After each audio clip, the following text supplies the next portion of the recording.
to discuss the elections in Iran, I'm being joined by Professor Syed Mohammad Marandi from Tehran. He is a political analyst and also teaches at the University of Tehran. Thank you so much for joining us here on World Today.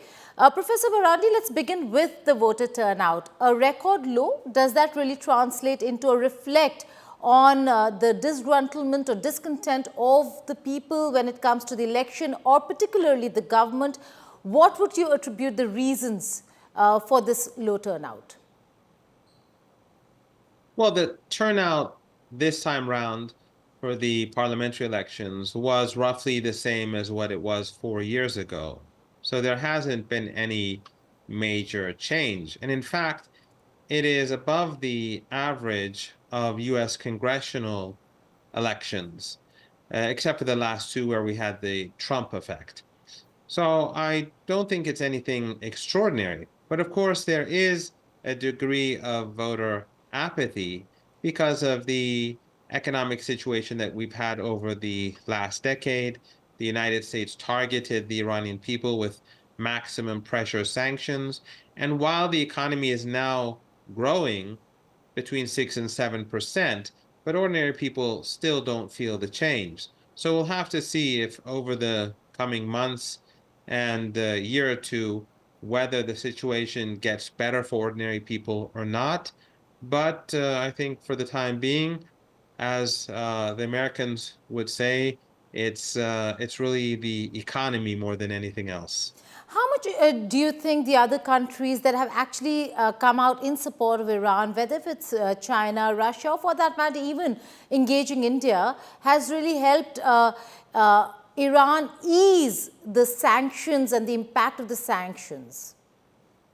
I think that the rise of Iran, Russia, China, India, Brazil, and even Indonesia, alongside the decline of the West and the United States in particular, have contributed to the evolving situation with regards to the sanctions. The United States can no longer impose the sanctions against Iran in an effective way as it was doing so a few years ago.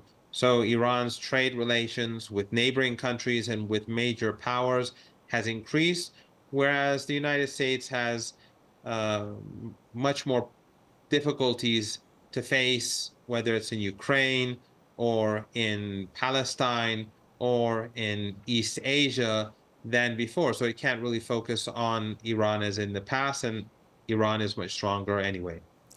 Professor Marandi, how much do you think the impact of the protests that took place in Iran the whole of last year and after Mahsa Amini's death really impacted the voting and elections this year round? They didn't have any real impact because 4 years ago, we had a turnout of roughly 42%. And this time round, we had a turnout of 41% or so. So it's really, it doesn't play any significant role, especially after what we've seen in Gaza and the Holocaust that's taking place there. No one believes that the United States or the Europeans or the Australians or the Canadians or the British are sincere about human rights when we're seeing children and women being massacred 24 hours a day and being starved for months. So basically, the United States and the Europeans have destroyed their credibility and their soft power, and Iranians don't see them as sincere, even those that the minority of Iranians who are liberal, who often look to the West. I think what they're seeing in Gaza has changed their perspective immensely. Right. Professor Marandi explained to us the elections. There were two elections that took place. One was the parliamentary election, the other one for succession, the Guardian Council being elected. In terms of succession itself, where do you see there are no names that have been propped up. So where do you see that? Where do you see Ibrahim Raisi standing then as president? And in the succession race, when it comes to Ayatollah Ali Khamenei, are we looking at Mujtaba, the son, or is there someone else that they would be looking at? Well, Ayatollah Khamenei is very healthy, and international media went and watched him vote. So there is no concern about his health at the moment. And the leader is not chosen based on family relations in Iran. President Raisi's re-election, or the end of his first term as president, ends in a bit over a year from now, and his fortunes will depend on the economy if he wants to be reelected next year. So he will have to turn around the economy. Otherwise, he will face major difficulties next year.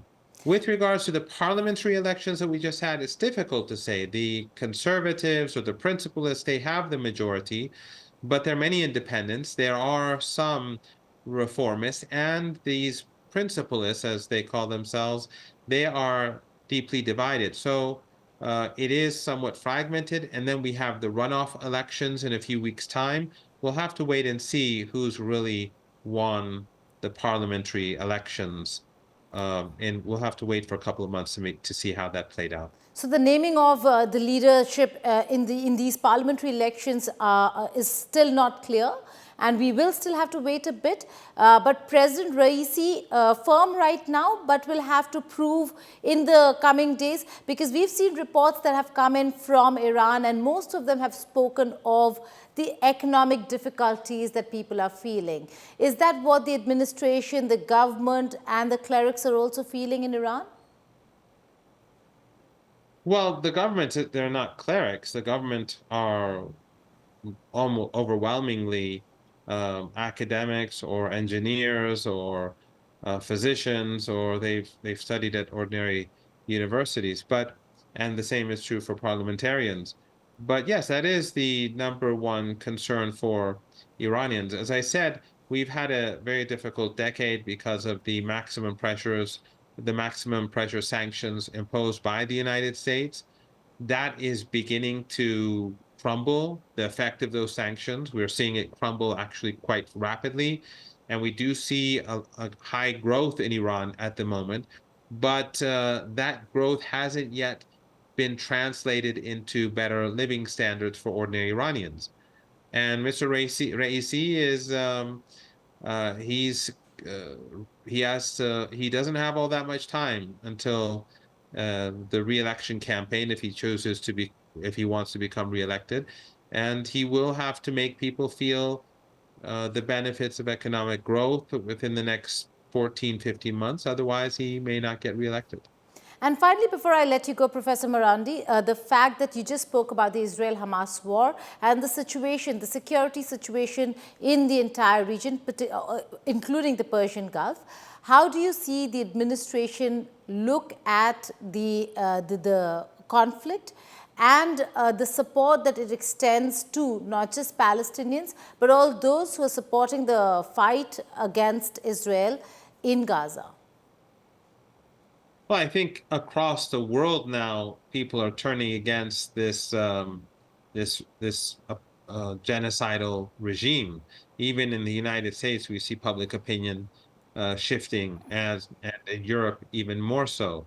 So the Iranians will continue to support the Palestinian people against the attempts by the Israeli regime to exterminate Palestinians.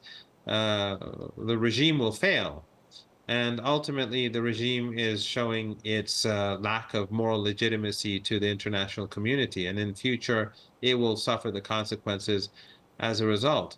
But until the genocide stops, there will be no peace in this region. And the Israelis are causing escalation from the Red Sea to the Mediterranean, from Gaza to Lebanon. And the only way to bring back peace and stability is for the genocide to stop. So pressure must be put on the United States, which is really behind the genocide, and its Western allies. On that note, Professor Marandi, thank you so much for joining us here on World Today. Thank you for having me.